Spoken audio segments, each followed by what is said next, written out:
So I personally have had a long interest in whales and have recently finished a PhD exploring the ethics of representing the whaling industry in art and film. The inspiration for this film screening came from my previous research interests, and whilst I was wandering the museum stores, where there is all sorts of odds and ends, I came across a number of whale bones, not whole whale bones, that is. It's just the odd vertebrae, head or jawbone, separated from the rest of the body and the sea for which the whales that the bones belong to would once have swam. The species of the bones are not fully known, but they're thought to have been that of a fin whale. Now from the pictures, you can see how they sit next to other objects, chairs, prams, and even a turtle's head, dislodged and dislocated. They did, however, used to be on display when there was a natural history museum in Scarborough.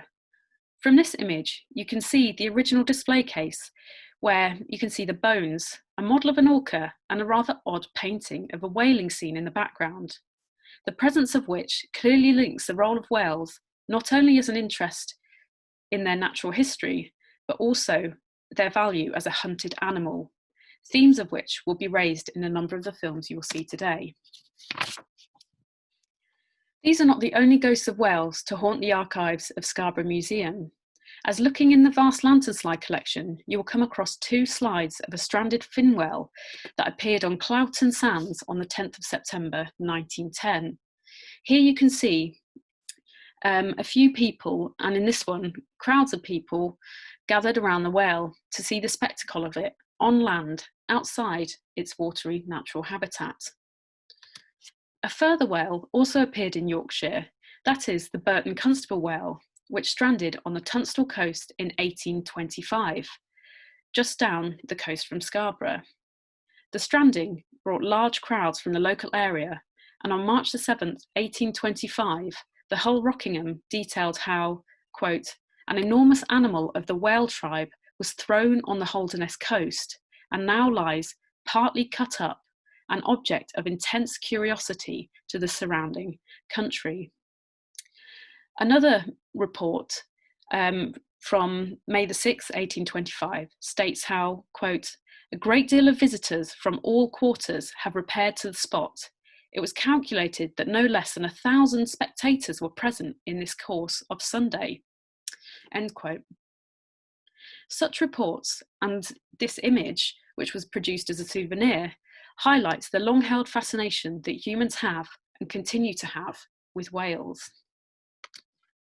Strandings themselves have a long heritage of being represented, as highlighted in this accompanying text for Fiona Tan's exhibition Depot, where she identifies a number of early images, as demonstrated here, and also in Marina Rees's work, where she was directly working with the body of a stranded cetacean for Osseous landscape, which you will see today, and also another linked project, Skin and Bone, which you can see a picture of here on the right.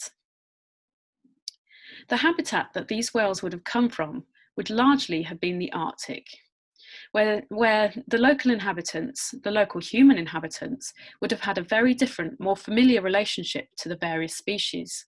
Often involved in subsistence whaling, cetaceans were and still continue to play a large part, both socially and culturally, in many Arctic and Canadian communities, as Isuma TV's film will demonstrate. The title of this screening, Random Allusions to Whales, is taken from the famous text Moby Dick by Herman Melville, which feels omnipresent in any conversation around whales or whaling.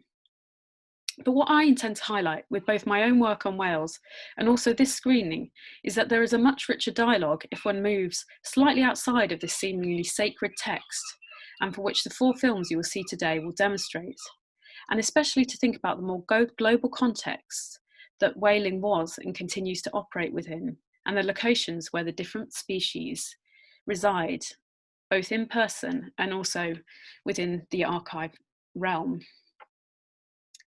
So now to introduce briefly the films. First, you'll see an extract from the film Arviq, or Bowhead, from the collective Isuma TV, and specifically by director Zacharias Kunuk.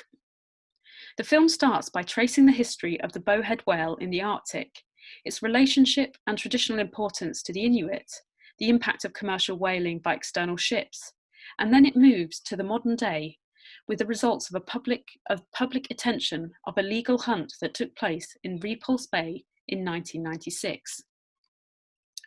You will then see two films by the filmmaker and artist Marina Rees, Surface from 2018 and Osseous Landscape from 2016. Surface uses footage of seascapes and whales from Iceland, which have then been layered on whales' body. Here, the distant shots of whales can contrast with the close-up detail of the marks, growths, and legions of the bone. In Osseous Landscape, you will see shots from a long-finned pilot whale bone under a microscope. Each bone is unique, so these images offer an alternative way to look at bones and experience their surfaces and textures. The sound is further interesting and is created by recordings from bones when put in contact with a microphone.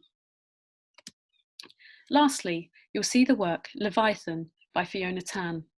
It is based on archival footage of the stripping of the whale. Tan came across it in an archive, and it is accompanied by music composed by Kalope Tsupeke and performed by Fi Shoten.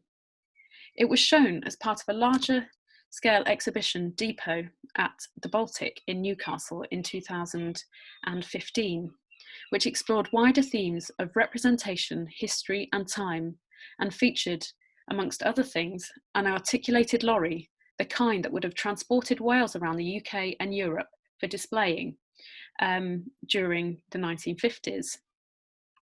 Hopefully, these films will give you an insight into the different way whales' body have been represented on screen and the ways humans have interacted with their bodies as both material, fuel, or object, and also inspiration.